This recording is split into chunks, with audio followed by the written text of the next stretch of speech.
There was a holiday feeling in Freetown, capital of Sierra Leone, as Independence Day drew near. Divine service on the previous Sunday in St. George's Cathedral was a thanksgiving at which the Archbishop of York officiated. An air of rejoicing could be sensed everywhere.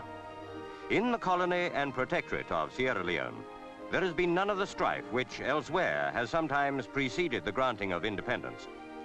Visible on all sides was the joy of people welcoming their new status, happy that they would soon be standing on their own feet. But there was no resentment of their past colonialism. Long affection between the British and the Creoles ensured a smooth changeover. Evidence that Independence Day was rapidly approaching was the arrival of the Duke of Kent.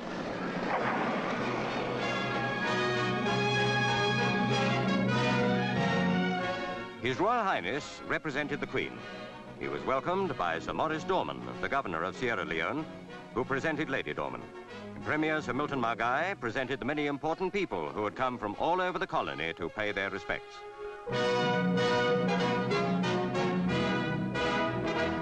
The Guard of Honor was paid the compliment of a proper inspection by a professional soldier.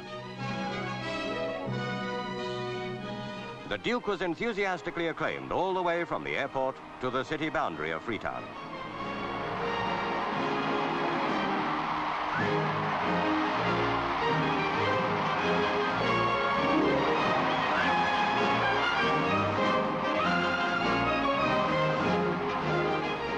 As far back as 1799, Freetown received its royal charter.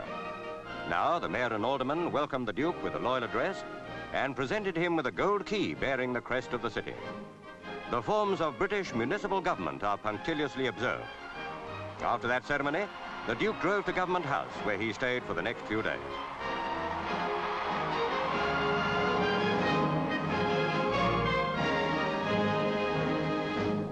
Next day, there was a regatta, mainly an affair of canoe racing, with the type of craft used in unloading merchant ships at places on the West African coast where there are no harbors.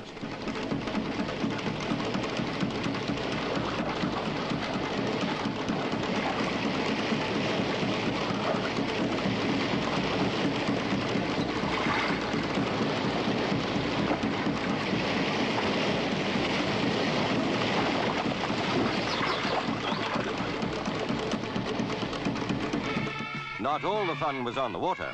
At Brookfield's recreation ground, there was a display of traditional dancing.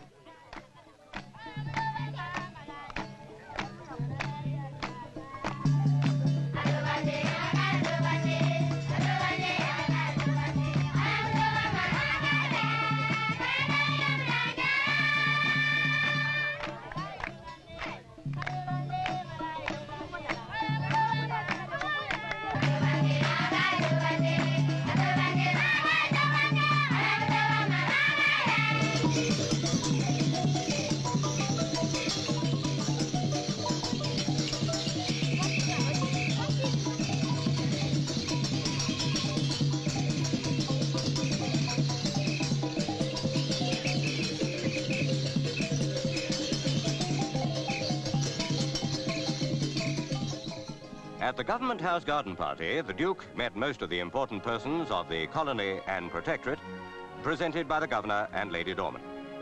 The colony, established at Freetown and its surroundings, is peopled by the Creoles, descended from the liberated slaves who settled there in the late 18th century.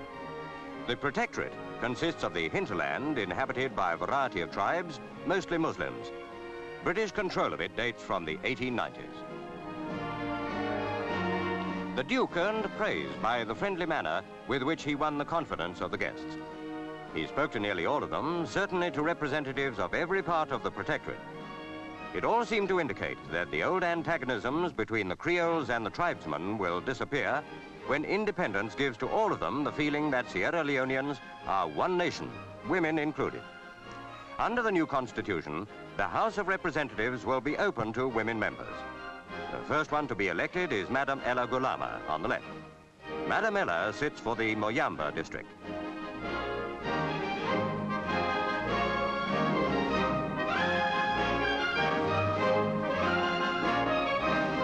How different it must all have been for rulers in the hill country, not far away, and little touched as yet by European ways.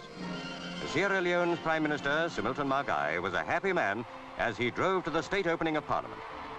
Cameraman Pat Whitaker headed the Pathé film team, putting on record this historic day in the life of the country.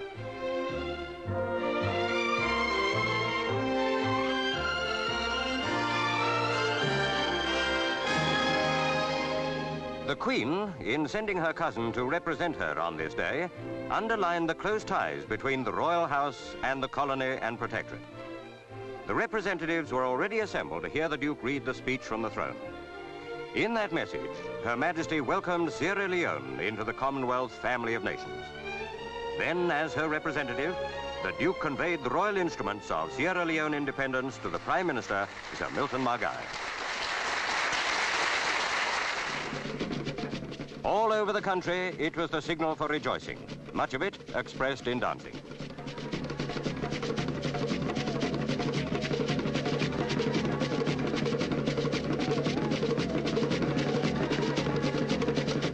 Britain and the rest of the Commonwealth wholeheartedly welcome Sierra Leone into the British family of free peoples.